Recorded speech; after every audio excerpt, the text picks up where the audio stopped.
One of the most expensive mistakes I see sellers make is comparing their home to the highest sell in the neighborhood. They'll pull up a home that sold for $540,000 and immediately say, that's what my house should be worth. But here's the problem. Real estate doesn't work that way. Because when I look at that $540,000 sell, I don't just look at price. I look at the details.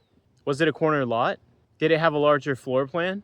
Was the solar system owned or leased? Was it updated? Was the home professionally staged? Did it have professional photography?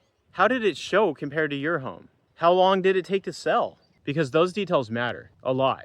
What surprises me is how often sellers focus on only one thing they like about the comparable, the price, while ignoring all of the reasons that home may have sold for more money. The reality is that buyers compare homes. They're looking at floor plans, lot locations, condition, solar, upgrades, presentation, and dozens of other factors. That's why pricing a home isn't about finding the highest sell. Because if you price your home based on a property that isn't comparable, you're setting yourself up for disappointment from the very beginning. The sellers who get the best results are the ones who are willing to look at the market objectively, not emotionally.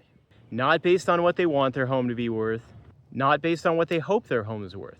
Objectively, the goal isn't to find the highest sell.